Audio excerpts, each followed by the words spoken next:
Friends, in this world, we often seek beauty, desiring happiness, joy, and success. However, the first chapter of Laozi's Tao Te Ching imparts a profound lesson. When we define beauty, ugliness inevitably follows. When we emphasize goodness, evil also emerges. The problem lies in our tendency to categorize things into opposing extremes, pursuing one while rejecting the other. This pursuit often leads to confusion and imbalance within ourselves. Consider how we constantly strive to avoid difficulties, seeking simplicity. We wish to evade failure, yearning for success. Yet reality frequently diverges from our expectations, and this relentless chase and resistance can leave us feeling exhausted and lost. Laozi teaches us that opposing forces are actually interdependent. Long and short, hard and easy, high and low are all parts of the same whole. Only by accepting this can we discover harmony and completeness in life. In this video, we will delve into the wisdom of Laozi in the first chapter of Tao Te Ching, revealing how to achieve inner peace and balance in life by letting go of attachments to opposites. You will learn that releasing your fixation on beauty and ugliness, goodness and evil, not only allows you to face life's challenges with greater composure, but also brings true freedom and happiness.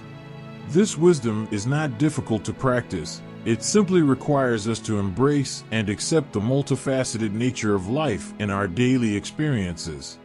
Let us walk together into Laozi's wisdom and find the path to inner tranquility and fulfillment. After watching this video, you will realize that a peaceful, fulfilling life doesn't require the pursuit of perfection, but rather the art of coexisting with imperfection. On the absolute Tao. The Tao that can be told of is not the absolute Tao. On the rise of relative opposites. When the people of the earth all know beauty as beauty, there arises the recognition of ugliness. When the people of the earth all know good as good, there arises the recognition of evil. Therefore, being and non-being interdependent growth, difficult and easy interdependent completion, long and short interdependent contrast, high and low interdependent position, tones and voice interdependent harmony, front and behind interdependent company. Therefore the sage manages affairs without action, preaches the doctrine without words. All things take their rise, but he does not turn away from them. He gives them life but does not take possession of them. He acts but does not appropriate, accomplishes but claims no credit. It is because he lays claim to no credit that the credit cannot be taken away from him. On the absolute Tao. I speak on Mahavir as a part of my duty. My heart is never with him. He is too mathematical. He is not a mystic. He has no poetry of being. He is great, enlightened, but like a vast desert, you cannot come across a single oasis in him. But because I was born a Jaina, I have to pay some debts. I speak on him as my duty, but my heart is not there. I speak only from the mind. When I speak on Mahavir, I speak as an outsider. He is not inside me and I am not inside him. The same is true about Moses and Muhammad. I don't feel like speaking on them. I have not spoken on them. If I had not been born a Jaina, I would never have spoken on Mahavir either. Many times my Mohammedan disciples or my Jewish disciples come to me and say, "Why don't you speak on Muhammad or Moses?" It is difficult to explain to them. Many times, just looking at their faces, I decide that I will speak. Many times I look again and again into the words of Moses and Muhammad, then I again postpone it. No bell rings in my heart. It would not be alive if I spoke. It would be a dead thing. I don't even feel a duty towards them as I feel towards Mahavir. They all belong to the same category. They are too calculative, extremist. They miss the opposite extreme. They are single notes, not harmonies, not symphonies. A single note has its beauty and austere beauty, but it is monotonous. Once in a while it is okay, but if it continues you feel bored, you would like to stop it. The personalities of Mahavir, Moses, and Muhammad are like single notes, simple, austere, beautiful even once in a while. But if I meet Mahavir, Moses, or Muhammad on the road, I will pay my respects and escape. I speak on Krishna.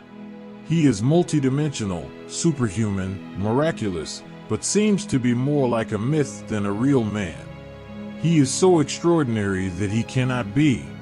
On this earth, such extraordinary persons cannot exist. They exist only as dreams. And myths are nothing but collective dreams. The whole of humanity has been dreaming them, beautiful, but unbelievable. I talk about Krishna and I enjoy it, but I enjoy it as one enjoys a beautiful story and the telling of a beautiful story. But it is not very meaningful, a cosmic gossip. I speak on Jesus Christ. I feel deep sympathy for him. I would like to suffer with him, and I would like to carry his cross a little while by his side. But we remain parallel, we never meet. He is so sad, so burdened with the miseries of the whole of humanity. He cannot laugh. If you move with him too long you will become sad, you will lose laughter. A gloominess surrounds him. I feel for him, but I would not like to be like him. I can walk with him a little while and share his burden, but then we part. Our ways are different ways. He is good, but too good, almost inhumanly good. I speak on Zarathustra very rarely, but I love the man as a friend loves another friend. You can laugh with him. He is not a moralist, not a Puritan. He can enjoy life and everything that life gives. A good friend, you could be with him forever, but he is just a friend. Friendship is good, but not enough. I speak on Buddha. I love him. Down through the centuries, through many lives, I have loved him. He is tremendously beautiful, extraordinarily beautiful, superb. But he is not on the earth. He does not walk on the earth. He flies in the sky and leaves no footprints. You cannot follow him. You never know his whereabouts. He is like a cloud. Sometimes you meet him, but that is accidental. And he is so refined that he cannot take roots on this earth. He is meant for some higher heaven. In that way he is one-sided. Earth and heaven don't meet in him. He is heavenly, but the earthly part is missing. He is like a flame, beautiful, but there is no oil, no container. You can see the flame, but it is going higher and higher. Nothing holds it on the earth. I love him. I speak on him from my heart, but still, a distance remains. It always remains in the phenomenon of love. You come closer and closer and closer, but even in closeness there is a distance. That is the misery of all lovers. I speak on Lao Tzu totally differently. I am not related to him because even to be related a distance is needed. I don't love him because how can you love yourself? When I speak on Lao Tzu, I speak as if I am speaking on my own self. With him my being is totally one. When I speak on Lao Tzu, it is as if I am looking in a mirror, my own face is reflected. When I speak on Lao Tzu, I am absolutely with him. Even to say absolutely with him is not true. I am him, he is me. Historians are doubtful about his existence. I cannot doubt his existence because how can I doubt my own existence?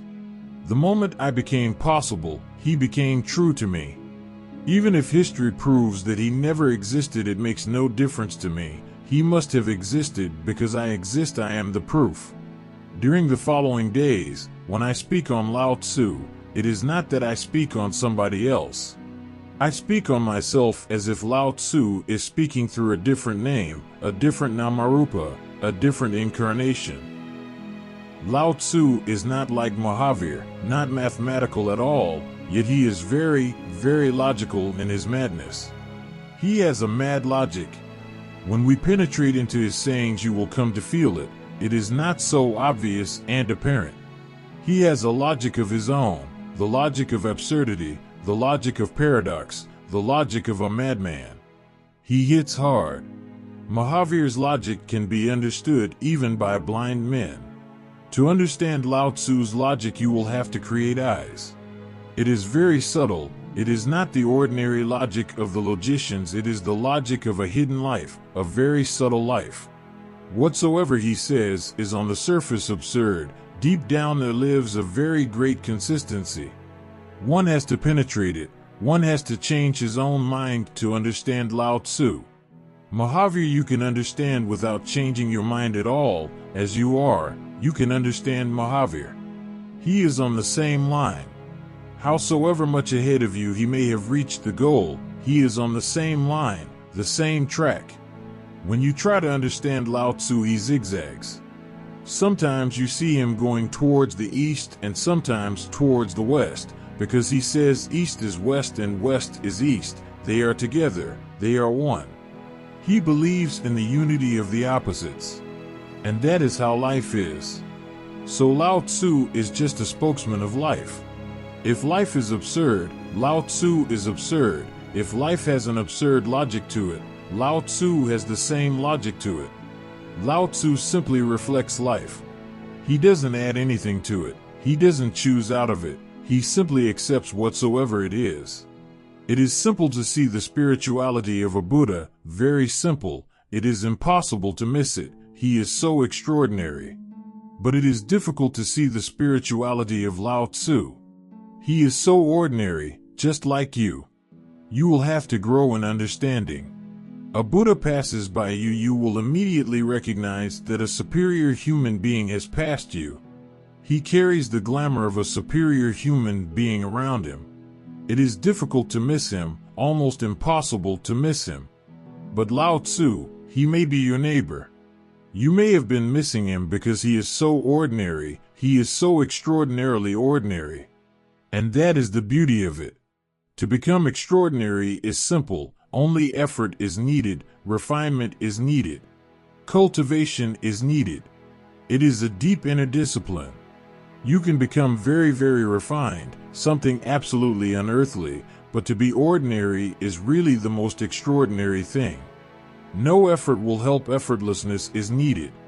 No practice will help, no methods, no means will be of any help, only understanding. Even meditation will not be of any help. To become a Buddha, meditation will be of help. To become a Lao Tzu, even meditation won't help, just understanding. Just understanding life as it is, and living it with courage, not escaping from it, not hiding from it, facing it with courage, whatsoever it is, good or bad, divine or evil, heaven or hell. It is very difficult to be a Lao Tzu or to recognize a Lao Tzu. In fact, if you can recognize a Lao Tzu, you are already a Lao Tzu. To recognize a Buddha you need not be a Buddha, but to recognize Lao Tzu you need to be a Lao Tzu, otherwise it is impossible. It is said that Confucius went to see Lao Tzu. Lao Tzu was an old man, Confucius was younger. Lao Tzu was almost unknown, Confucius was almost universally known. Kings and emperors used to call him to their courts, wise men used to come for his advice. He was the wisest man in China in those days. But by and by he must have felt that his wisdom might be of use to others, but he was not blissful, he had not attained to anything.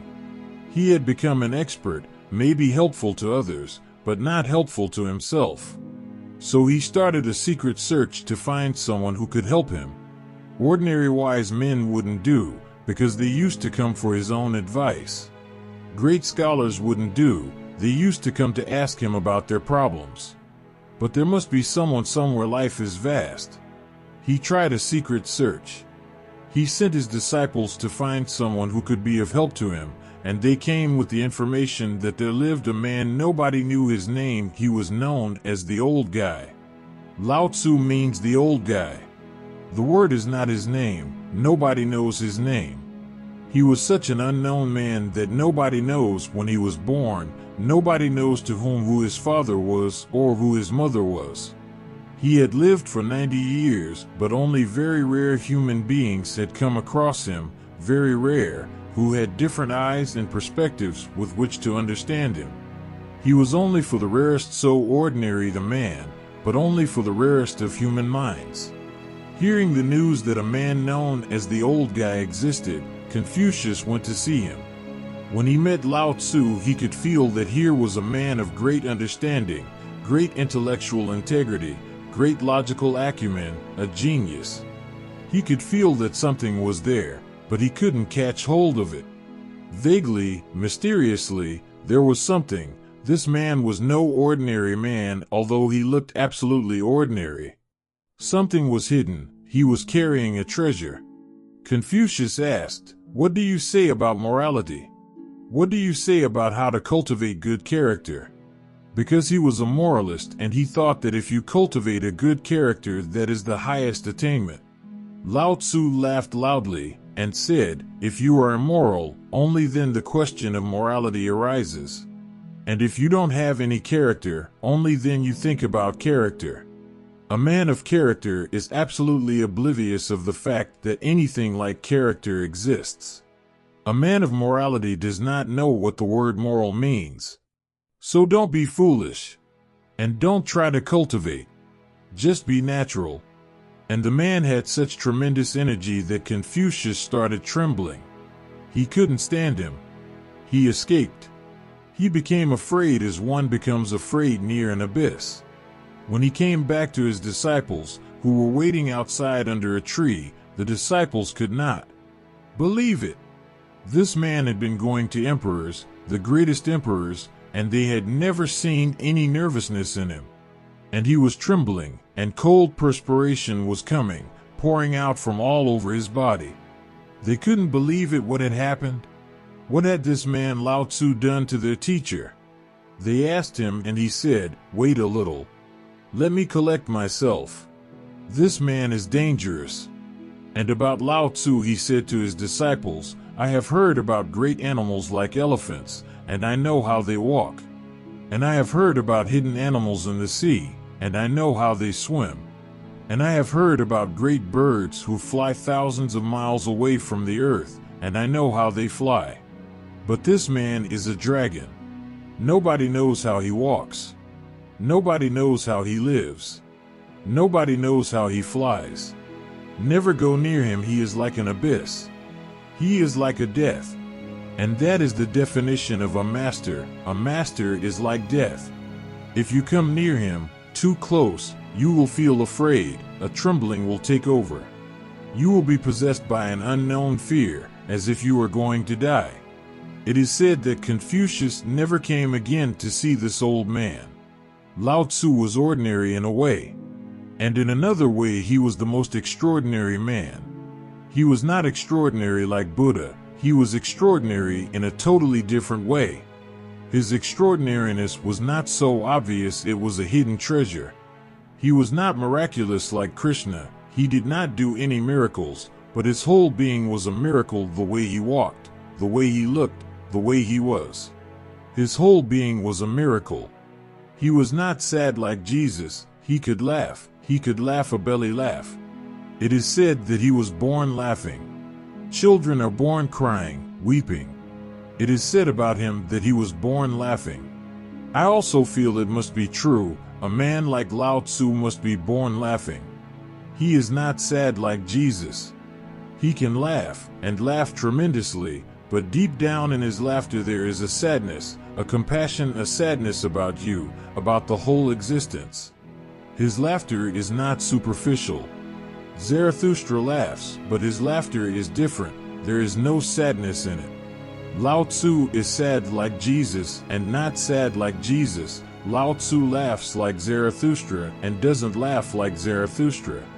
His sadness has a laughter to it, and his laughter has a sadness to it. He is a meeting of the opposites. He is a harmony, a symphony. Remember this. I am not commenting on him. There exists no distance between me and him. He is talking to you through me, a different body, a different name, a different incarnation, but the same spirit. Now we will take the sutra. The Tao that can be told of is not the absolute Tao. Let me first tell you the story of how these sutras came to be written, because that will help you to understand them. For 90 years Lao Tzu lived. In fact, he did nothing except live. He lived totally. Many times his disciples asked him to write, But he would always say, the Tao that can be told is not the real Tao. The truth that can be told becomes untrue immediately. So he would not say anything. He would not write anything. Then what were the disciples doing with him? They were only being with him. That's what satsang is, being with him. They lived with him. They moved with him. They simply imbibed his being. Being near him, they tried to be open to him. Being near him, they tried not to think about anything. Being near him, they became more and more silent. In that silence he would reach them, he would come to them, and he would knock at their doors. For 90 years he refused to write anything or to say anything. This was his basic attitude, that truth cannot be taught. The moment you say something about truth, it is no more true. The very saying falsifies it. You cannot teach it. At the most you can indicate it, and that indication should be your very being, your whole life. It cannot be indicated by words. He was against words. He was against language. It is said that he used to go for a morning walk every day, and a neighbor used to follow him. Knowing well that he didn't want to talk, that he was a man of absolute silence, the neighbor always kept silent. Even a hello was not allowed. Even to talk about the weather was not allowed. To say how beautiful a morning would be too much chattering. Lao Tzu would go for a long walk, for miles, and the neighbor would follow him. For years it went on, but once it happened that a guest was staying with the neighbor and he also wanted to come, so the neighbor brought him. He did not know Lao Tzu or his ways. He started feeling suffocated because his host was not talking, and he couldn't understand why they were so silent, and the silence became heavy on him. If you don't know how to be silent, it becomes heavy. It is not that by saying things you communicate, no. It is by saying things that you unburden yourself. In fact, through words communication is not possible. Just the opposite is possible. You can avoid communication. You can talk, and you can create a screen of words around you so that your real situation cannot be known by others. You clothe yourself through words. That man started feeling naked and suffocated and awkward. It was embarrassing. So he simply said, when the sun was rising, "What a beautiful sun. Look, what a beautiful sun is born, is rising. What a beautiful morning." That's all he said. But nobody responded because the neighbor, the host, knew that Lao Tzu wouldn't like it. And of course Lao Tzu wouldn't say anything, wouldn't respond. When they came back, Lao Tzu told the neighbor, "From tomorrow, don't bring this man. He is a chatterbox." And he had only said this much, "What a beautiful sun," or "What a beautiful morning." That much in a 2 or 3 hour long walk. But Lao Tzu said, "Don't bring this chatterbox again with you. He talks too much, and talks uselessly, because I also have eyes. I can see that the sun is being born, and it is beautiful. What is the need to say it?" Lao Tzu lived in silence. He always avoided talking about the truth that he had attained, and he always rejected the idea that he should write it down for the generations to come. At the age of 90, he took leave of his disciples. He said goodbye to them, and he said, "Now I am moving towards the hills, towards the Himalayas. I am going there to get ready to die. It is good to live with people. It is good to be in the world while you are living, but when one is getting nearer to death, it is good to move into total aloneness, so that you move towards the original source in your absolute purity and loneliness, uncontaminated by the world." The disciples felt very, very sad, but what could they do? They followed him for a few hundred miles, but by and by Lao Tzu persuaded them to go back. Then alone he was crossing the border, and the guard on the border imprisoned him. The guard was also a disciple. And the guard said, "Unless you write a book, I am not going to allow you to move beyond the border. This much you must do for humanity. Write a book. That is the debt you have to pay, otherwise I won't allow you to cross." So for 3 days Lao Tzu was imprisoned by his own disciple. It is beautiful. It is very loving. He was forced, and that's how this small book, the book of Lao Tzu, Tao Te Ching, was born. He had to write it, because the disciple wouldn't allow him to cross. And he was the guard, and he had the authority. He could create trouble, so Lao Tzu had to write the book. In 3 days he finished it. This is the first sentence of the book. The Tao that can be told of is not the absolute Tao. This is the first thing he has to say, that whatsoever can be said cannot be true. This is the introduction for the book. It simply makes you alert. Now words will be following. Don't become a victim of the words. Remember the wordless. Remember that which cannot be communicated through language, through words. The Tao can be communicated, but it can only be communicated from being to being. It can be communicated when you are with the Master, just with the Master, doing nothing, not even practicing anything. Just being with the Master, it can be communicated. Why can't the truth be said? What is the difficulty? The truth cannot be said for many reasons. The first and the most basic reason is, truth is always realized in silence.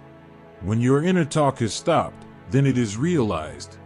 And that which is realized in silence, how can you say it through sound? It is an experience. It is not a thought. If it was a thought, it could be expressed. There would be no trouble in it. Howsoever complicated or complex a thought may be, a way can be found to express it. The most complex theory of Albert Einstein, the theory of relativity, can also be expressed in a symbol. There is no problem about it.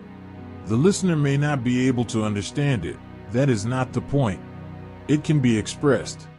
It was said when Einstein was alive that only 12 persons, a dozen, in the whole world understood him and what he was saying.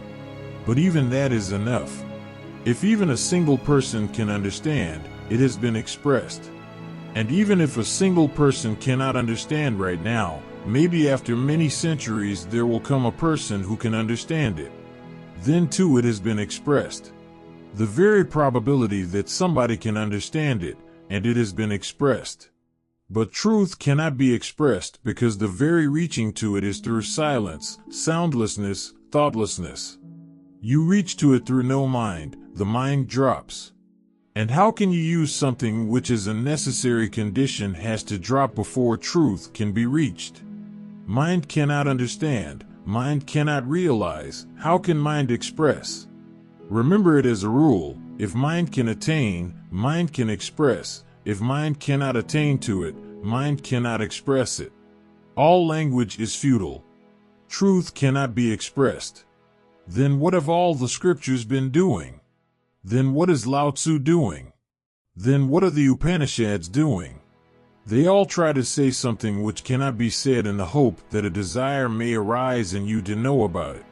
Truth cannot be said, but in the very effort of saying it, a desire can arise in the hearer to know that which cannot be expressed. A thirst can be provoked. The thirst is there, it needs a little provocation. You are already thirsty, how can it be otherwise? You are not blissful, you are not ecstatic, you are thirsty.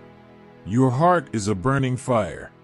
You are seeking something which can quench the thirst, but, not finding the water, not finding the source, by and by you have tried to suppress your thirst itself. That is the only way, otherwise it is too much, it will not allow you to live at all. So you suppress the thirst. A master like Lao Tzu knows well that truth cannot be said, but the very effort to say it will provoke something, will bring the suppressed thirst in you to the surface. And once the thirst surfaces, a search, an inquiry starts. And he has moved you. The Tao that can be told of is not the absolute Tao. At the most it can be relative. For example, we can say something about light to a blind man knowing well that it is impossible to communicate anything about light because he has no experience of it. But something can be said about light, theories about light can be created. Even a blind man can become an expert about the theories of light, about the whole science of light. He can become an expert, there is no problem in it, but he will not understand what light is. He will understand what light consists of. He will understand the physics of light, the chemistry of light. he will understand the poetry of light, but he will not understand the facticity of light, what light is. The experience of light he will not understand. So all that is said to a blind man about light is only relative. It is something about light, not light itself. Light cannot be communicated. Something can be said about God, but God cannot be said. Something can be said about love, but love cannot be said. That something remains relative. It remains relative to the listener, his understanding, his intellectual grip, his training, his desire to understand. It depends on, it is relative to, the master, his way of expressing, his devices to communicate. It remains relative to many things, but it can never become the absolute experience. This is the first reason that truth cannot be expressed. The second reason that truth cannot be expressed is because it is an experience. No experience can be communicated, leave truth aside. If you have never known love, when somebody says something about love, you will hear the word, but you will miss the meaning. The word is in the dictionary. Even if you don't understand, you can look in the dictionary and you will know what it means.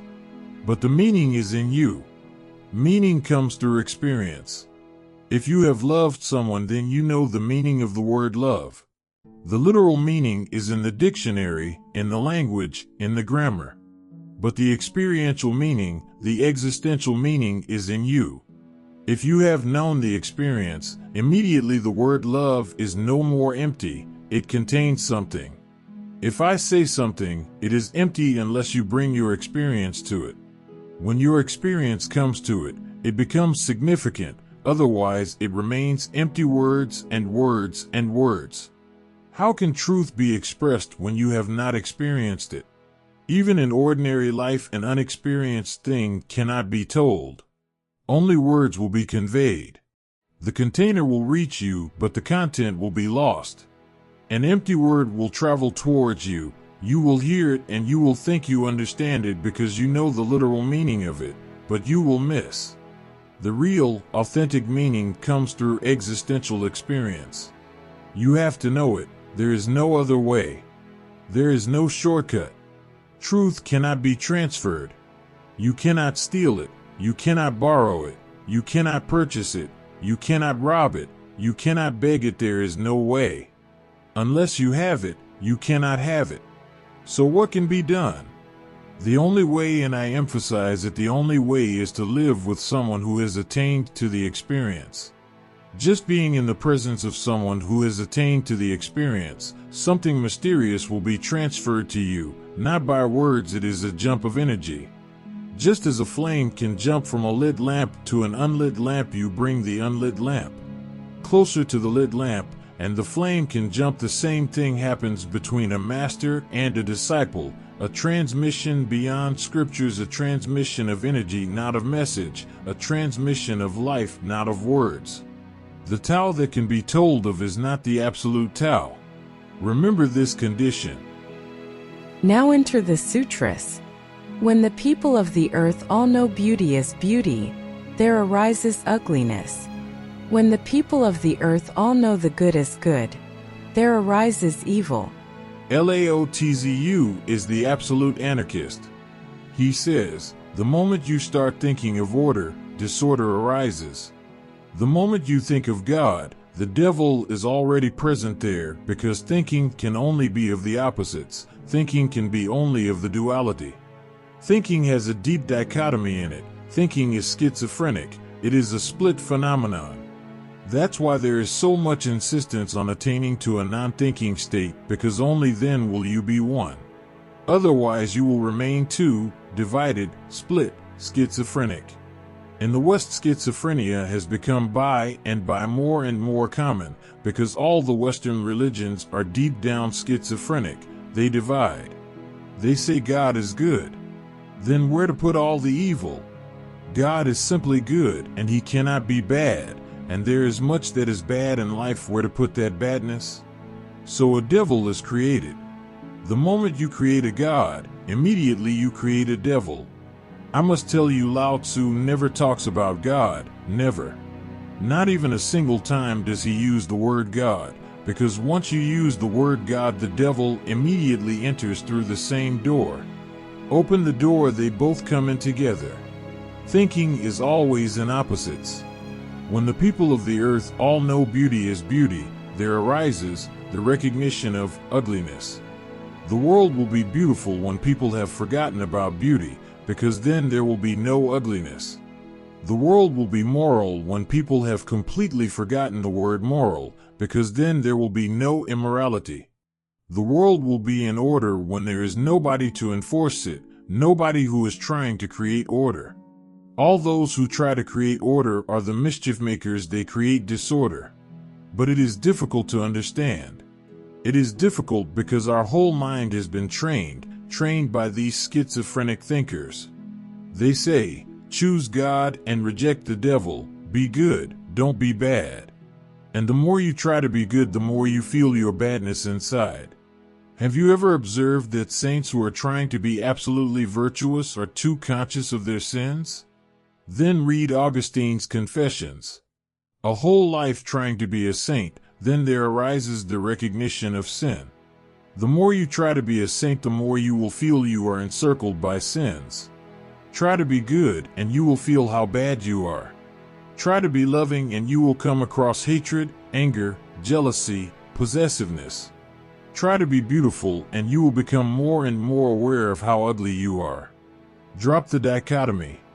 Drop the schizophrenic attitude. Be simple. And when you are simple, you don't know who you are, beautiful or ugly. There is a Sufi story. A master was traveling, and he came to an inn for an overnight stay with his disciples. The innkeeper told him that he had 2 wives, one beautiful, another ugly. But the problem is, said the innkeeper, that I love the ugly one and I hate the beautiful one. The master asked, what is the matter?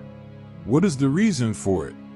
The man said, the beautiful one is too conscious of her beauty, that makes her ugly. When you are too conscious of beauty, certainly you will become ugly, and the other is too conscious of her ugliness. That makes her beautiful. The one who was beautiful thought continuously that she was beautiful. She had become arrogant, very proud. How can you be beautiful with arrogance? Arrogance is ugliness. She had become very egoistic. And have you ever come across any ego which is beautiful? How can the ego be beautiful? The other, who was ugly and was conscious of her ugliness, had become humble, and humility has a beauty of its own. Humbleness, without any pride, without any ego, creates beauty. So the man said, I am puzzled. I love the ugly one and I hate the beautiful one. And I am asking you to solve the puzzle. What is the matter?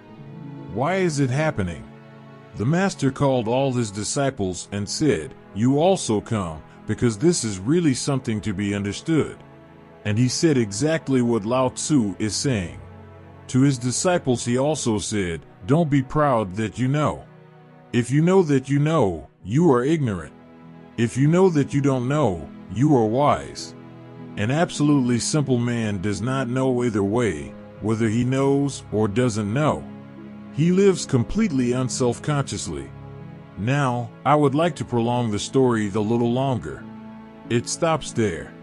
As Sufis have told it, it stops there, but I would like to give it a deeper turn. I would like to tell you that after this master's visit, I also visited the inn, after many years, of course. And the man, the innkeeper, came to me and said, there is a puzzle. Once a Sufi master visited me and I put this problem before him and he solved it. But since then everything has turned. The ugly woman has become proud about her humbleness, and now I don't love her. Not only is her body ugly, now her being, her whole being, has become ugly. And the beautiful woman, knowing that the consciousness that she is beautiful was destroying her beauty, has dropped that consciousness. Now I love her. Not only is her body beautiful, her being has become beautiful as well. So he said to me, now you tell me what the matter is. But I told him, you please keep quiet. If I say something, then again, the story will take a turn. Keep quiet. Self-consciousness is the disease. In fact, to be unself-conscious is to become realized. That's what enlightenment is all about, to be unself-conscious. But between the dichotomy, between the two, between the dilemma, how can you be unself-conscious? You always choose. You choose to be beautiful and ugliness becomes your shadow. You choose to be religious and irreligiousness becomes your shadow. You choose to be a saint and sin becomes your shadow. Choose and you will be in difficulty because the very choice has divided life. Don't choose, be choiceless, let life flow. Sometimes it looks like God, sometimes it looks like the devil, both are beautiful. You don't choose. Don't try to be a saint, otherwise your saintliness will not be real saintliness, a pride, and it will make everything ugly. So I say that many times sinners have reached the divine and saints have missed. Because sinners are always humble, thinking themselves sinners, they cannot claim. I will tell you another story. Once it happened, a saint knocked at the doors of heaven, and at the same time, just by his side, a sinner knocked too. And the saint knew the sinner very well. He had lived in his neighborhood, in the same town, and they had died on the same day. The doors opened. The gatekeeper, St. Peter, didn't give even a look to the saint. He welcomed the sinner. The saint was offended. This was not expected, that a sinner should be welcomed. He asked St. Peter, "What is the matter? You offend me. You insult me. Why am I not received when the sinner has been received with such welcome?" Said St. Peter, "That's why. You expect." He does not expect. He simply feels grateful that he has come to heaven. You feel that you have earned it. He feels the grace of God. You think it is because of your efforts that you have achieved it. It is an achievement to you, and all achievements are of the ego. He is humble. He cannot believe that he has come to heaven. It is possible that a sinner can reach and a saint can miss. If the saint is too filled with his saintliness, he will miss. Lao Tzu says, "When the people of the earth all know beauty is beauty, there arises ugliness. When the people of the earth all know the good is good, there arises evil." Therefore, being and non-being interdepend in growth. Use both, don't choose. Life is an interdependence. You sin also, it exists there for a purpose, otherwise it wouldn't exist. Use anger also, it exists there for a purpose, otherwise it wouldn't exist. Nothing exists without any purpose in life. How can it exist without any purpose? Life is not a chaos, it is a meaningful cosmos. Being and non-being interdepend in growth. So be and not be together. Difficult and easy interdepend in completion. Long and short interdepend in contrast. High and low interdepend in position. Tones and voice interdepend in harmony. Front and behind interdepend in company. Lao Tzu is saying that opposites are not really opposites but complementaries. Don't divide them, division is false, they are one, they interdepend. How can love exist without hate? How can compassion exist without anger? How can life exist without death? How can happiness exist without unhappiness? How is heaven possible without hell? Hell is not against heaven, they are complementary, they exist together, in fact, they are two aspects of the same coin. Don't choose. Enjoy both. Allow both to be there. Create a harmony between the two, don't choose. Then your life will become a symphony of the opposites, and that is the greatest life possible. It will be most ordinary in a way, and most extraordinary in another way. That's why I say Buddha moves in the sky. He has no earth part in him.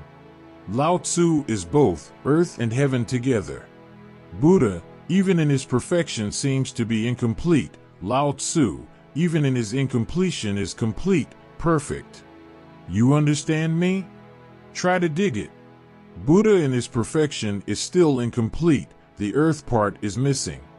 He is unearthly like a ghost, the body part is missing, He is unembodied, a tree without roots. You are roots, but only roots. It has not sprouted, the tree has not come to bloom. Buddha is only flowers, and you are only roots. Lao Tzu is both. He may not look as perfect as Buddha, he cannot, because the other is always there. How can he be perfect?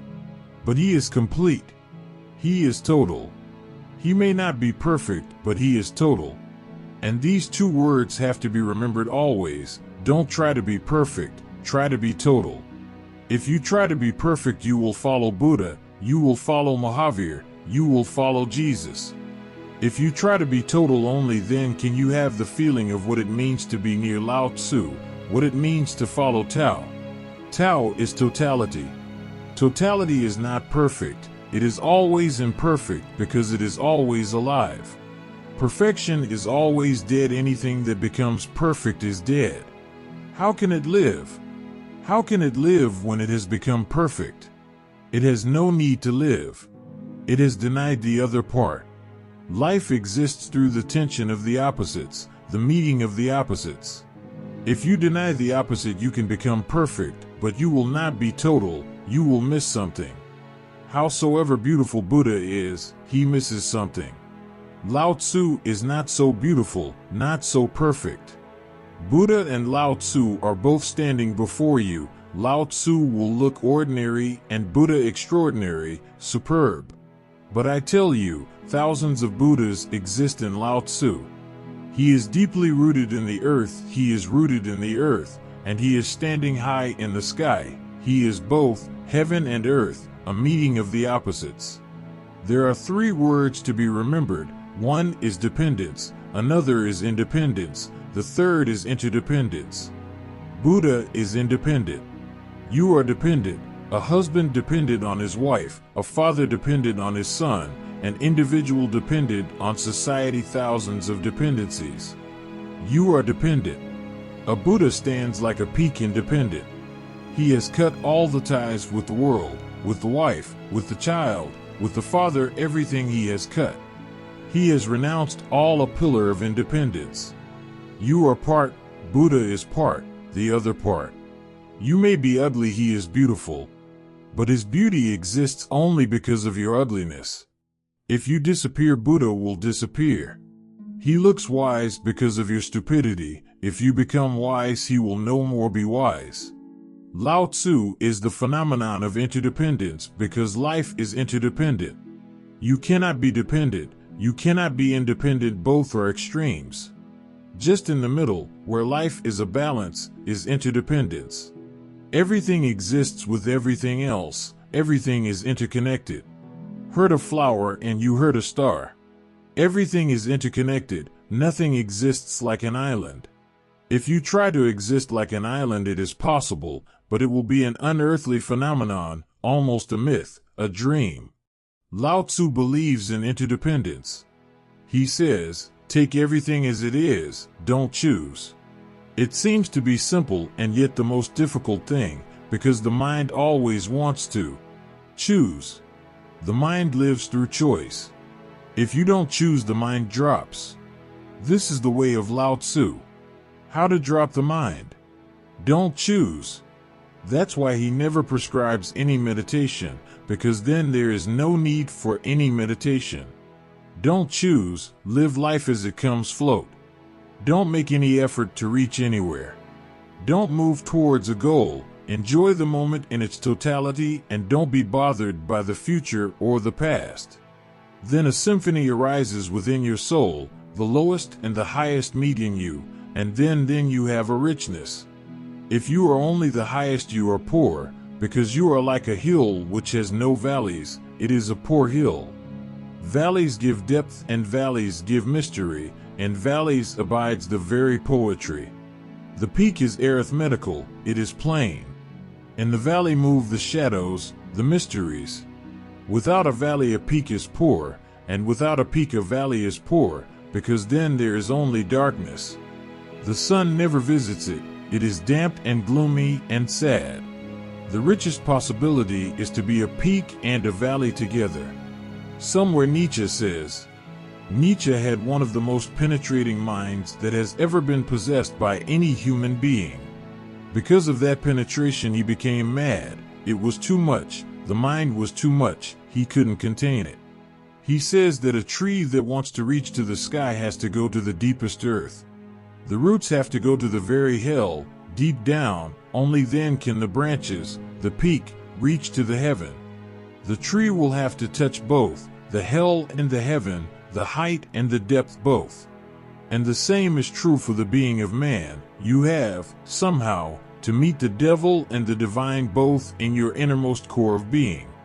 Don't be afraid of the devil, otherwise your God will be a poorer God. A Christian or a Jewish God is very poor. The Christian or Jewish or Mohammedan God has no salt in it, tasteless, because the salt has been thrown away. The salt has become the devil. They have to become one.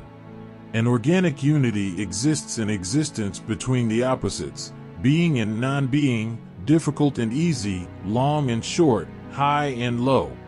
Tones and voice interdepend in harmony, front and behind interdepend in company. Therefore the sage manages affairs without action. This is what Lao Tzu calls Wu Wei. The sage manages affairs without action. 3 are the possibilities. 1, be in action and forget inaction. You will be a worldly man. The second possibility, drop action, move to the Himalayas and remain inactive. You will be an otherworldly man. The third possibility, live in the market but don't allow the market to live in you. Act without being active, move but remain unmoving inside. I am talking to you and there is silence inside me. I am talking and not talking together. Move and don't move. Act and don't act. If inaction and action can meet, then the harmony arises. Then you become a beautiful phenomenon, not beautiful against ugliness, but beautiful which comprehends ugliness also. Go to a rose bush. See the flower and the thorns. Those thorns are not against the flower, they protect it. They are guards around the flower, security, safety measures. And a really beautiful person, and a really harmonious person, nothing is rejected. Rejection is against existence. Everything should be absorbed. That's the art. If you reject, that shows you are no artist. Everything should be absorbed, used. If there is a rock in the way, don't try to reject it, use it as a stepping stone. Therefore the sage manages affairs without action. He does not escape to the Himalayas. He remains in the world. He manages affairs but without any action. He is not active inside, the action remains on the outside. At the center he remains inactive. That is what Lao Tzu calls Wu Wei, finding the center of the cyclone. The cyclone is on the outside, but in the center nothing moves, nothing stirs. Preaches the doctrine without words. Here I am preaching to you a doctrine without words. You will say I am using words. Yes, I am preaching without words, because deep inside me no word arises. It is for you, not for me. The word is for you, it is not for me. I use it, I am not used by it, it does not fill me. The moment I am not talking to you, I am not talking at all. I never talk to myself, there is no inner talk. When I am not talking, I am silent, and when I am talking, the silence is not disturbed, the silence remains untouched. Preaches the doctrine without words. All things take their rise, but he does not turn away from them. He never escapes. He never rejects. He never renounces. And that is the meaning of my sannyas. The word sannyas means renunciation, but I don't preach renunciation. Then why do I call you sannyasins? I call you sannyasins in the Lao Tzuan sense, renounce and yet don't renounce, remain in the world, but yet out of it. This is the meeting of the opposites. So I don't tell you to move, to drop, to leave your families. There is no need. You be there, you be totally there, but deep down something remains above, transcendental. Don't forget that. When you are with your wife, be with your wife, and also be with you. That's the point. If you forget yourself and you are just with your wife, you are a worldly man. Then sooner or later you will escape, because it will create so much misery in life that you will want to leave and renounce and go to the hills. Both are extremes. And the truth is never in the extreme. The truth comprehends the extremes. It is in both and in neither. All things take their rise, but he does not turn away from them. He gives them life, but does not take possession of them.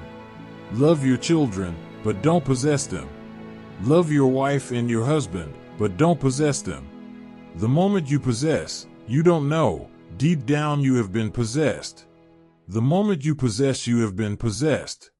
The possessor is the possessed. Don't possess, because the possession tries to destroy the center of the other, and the other won't allow you to. And if you try to destroy the center of the other, in the very effort your own center will be destroyed. Then there will be only the cyclone and no center. Be in the world and yet not in it. Something deep in you transcends, remains floating in the sky, roots in the earth, branches in the sky. He gives them life, but does not take possession of them.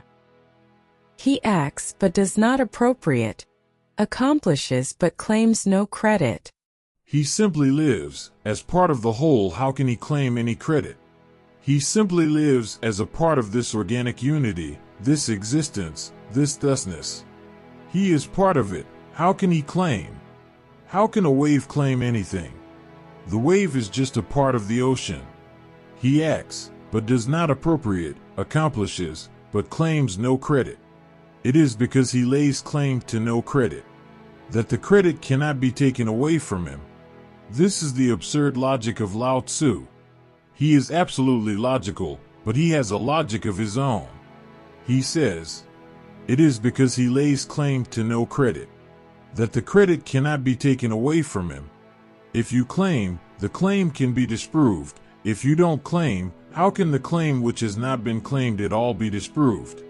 If you try to be somebody in the world, it may be proved that you are nobody.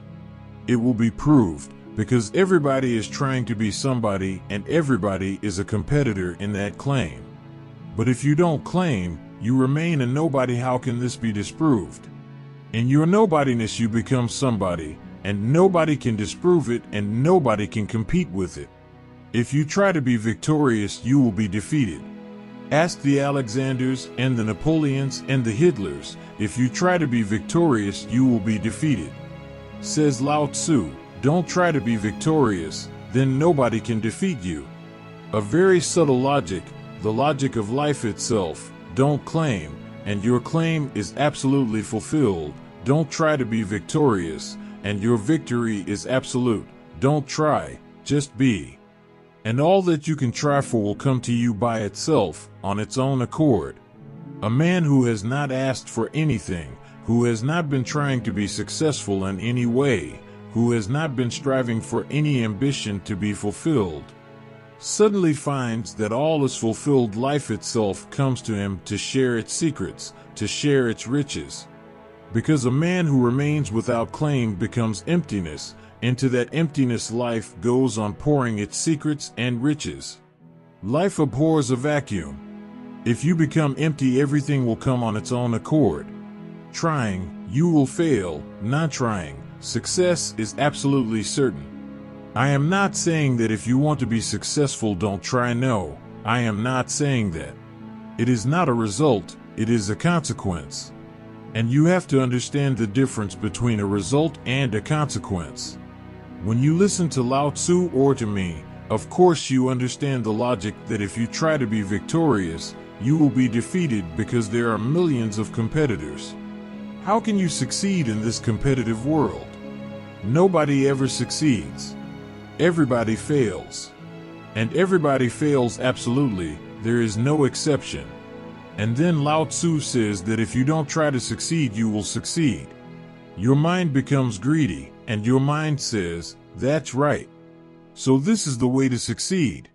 I will not claim, I will not be ambitious so that my ambition can be fulfilled. Now this is asking for a result. You remain the same. You have missed Lao Tzu completely. Lao Tzu is saying that if you really remain without any claim, without asking for any credit, fame, name, success, ambition, then as a consequence success is there, victory is there. The whole existence pours down into your emptiness. You are fulfilled. This is a consequence, not a result. Result is when you desire it. Consequence is when you were not even thinking about it. There was no desire, no thinking about it. It happens as part of the inner law of existence. That law is called Tao. It is because he lays claim to no credit, that the credit cannot be taken away from him. Understand Lao Tzu, and understand your inner greed, because the greed can say it. Happens every day. Almost every day people come to me and I tell them, meditate, but don't ask for results. They say, if we don't ask for results, will they happen? I say, yes, they will happen, but don't ask for them. So they say, okay. Then after a few days they come and they say, we have been waiting and they have not happened up to now. You missed the point. You cannot wait. You can wait for a result. You cannot wait for a consequence. Consequence has nothing to do with you or your waiting. It is part of the innermost law. It happens on its own accord. You are not needed even to wait, because even in the waiting the desire. And if the desire is there, the consequence will never happen. Don't desire and it happens. Don't ask and it is given. Jesus says, ask and it shall be given. Knock and the door shall be opened. Lao Tzu says, ask not, and it shall be given. Knock not, and the door has always remained open, just look. And I say to you, Lao Tzu goes the deepest, nobody has ever gone deeper. Lao Tzu is the greatest key. If you understand him, he is the master key. You can open all the locks that exist in life and existence. Try to understand him. And it will be easy for you if you don't ask for any results out of the understanding. Just enjoy the understanding. Just enjoy the fact that you are on a journey with this old guy. This old guy is beautiful, not against ugliness. This old guy is wise, not against stupidity. This old guy is enlightened, not against unenlightenment or unenlightened persons. This old guy is total. You exist in him, and Buddhas also. He is both. And if you can understand him, nothing is left to be understood. You can forget Mahavirs, Buddhas, Krishna's. Lao Tzu alone is enough. He is the master key. Friends, we just explored the first chapter of Laozi's Tao Te Ching, revealing how opposing forces are interdependent in our lives. This wisdom reminds us that life doesn't require the relentless pursuit of absolute beauty or success. Instead, we need to find harmony within complexity and diversity. In your daily life, try to stop excessively pursuing one side while rejecting the other. Embrace every experience and every feeling. You'll discover a greater sense of freedom in your mind and a richer life. There is infinite wisdom in ordinary living. As Laozi said, the way that can be told is not the eternal way. The way cannot be fully expressed in words, but we can experience its power through practice. Remember, true fulfillment in life isn't about seeking perfection, but about mastering the art of coexisting with imperfection. Thank you for watching. If you found today's content inspiring, don't forget to like, share, and subscribe to our channel. Together, let's uncover modern answers through ancient wisdom and embark on a brighter future.